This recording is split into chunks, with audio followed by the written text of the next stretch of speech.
જ્યારે ઘરમાં કોઈ પણ શાકભાજી ના હોય ત્યારે આપણે એકદમ ઈઝી રીતે અને એકદમ સરળ રીતે શાક બનાવીશું. તો તેના માટે પેનમાં 3 સ્પૂન તેલ ગરમ થાય એટલે તેમાં અડધી સ્પૂન રાઈ તતડવા લાગે એટલે તેમાં અડધી સ્પૂન જીરું અને 1 પિંચ જેટલી હિંગ એડ કરીશું. સાથે 2 મીડિયમ સાઇઝની ડુંગળીને આ રીતે ઝીણી કટ કરી લીધી છે તે એડ કરીશું અને 2 થી 3 મિનિટ જેવું સાતળીશું. અને 2 થી 3 મિનિટ જેવું થાય અને ડુંગળી થોડી એવી સતળાઈ જાય એટલે તેમાં આદુ મરચાંની પેસ્ટ એડ કરીશું. અને મરચાં તમારે તીખા જોઈએ એ પ્રમાણે એડ કરવાના. અને હવે 2 મીડિયમ સાઇઝના ટમેટાને આ રીતે ઝીણા ક્રશ કરીને લીધા છે તે એડ કરીશું. તો હવે ડુંગળી અને ટમેટાને 4 થી 5 મિનિટ જેવું સાતળવા દઈશું. ત્યાં સુધીમાં આપણે બીજી તૈયારી કરી લઈએ. તો એક બાઉલમાં 2 થી 3 સ્પૂન જેવું મોળું દહીં એડ કરીશું.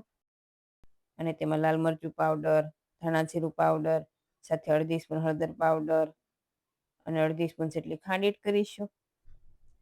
સાથે સ્વાદ પ્રમાણે નમક અને 1 સ્પૂન જેવી કસૂરી મેથી લીધી છે તે એડ કરીશું. અને આ શાકમાં કસૂરી મેથીનો સ્વાદ ખૂબ જ સારો આવે છે. હવે બધા મસાલાને એકદમ સારી રીતે મિક્સ કરી લઈએ. અને હવે કાંદા અને ટમેટા એકદમ સારા એવા સતળાઈ ગયા છે તો તેમાં જે પેસ્ટ બનાવી છે તે એડ કરીશું.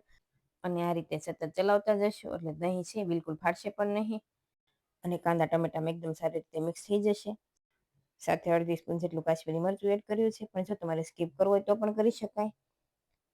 હવે તેમાં અડધો કપ જેટલું પાણી એડ કરી 2 થી 3 મિનિટ જેવું થવા દઈશું. 2 થી 3 મિનિટ જેવું થાય અને આ રીતે તેલ અલગ દેખાવા લાગે એટલે તેમાં અડધી સ્પૂન કિચન કિંગ મસાલો એડ કરીશું. અને આ રીતે મેં ફાફડી ગાંઠિયા લીધા છે, પણ જો તમારી પાસે અવેલેબલ ના હોય તો તમે ગાંઠિયા અથવા સેવ પણ એડ કરી શકો. અને આ રીતે નાના નાના ટુકડા કરી શાક ઉપર એડ કરીશું અને 2 મિનિટ જેવું આમ જ થવા દઈશું. 2 મિનિટ જેવું થાય એટલે તે ઉપર ધાણા એડ કરી સારી રીતે મિક્સ કરી ગેસની ફ્લેમ બંધ કરીશું.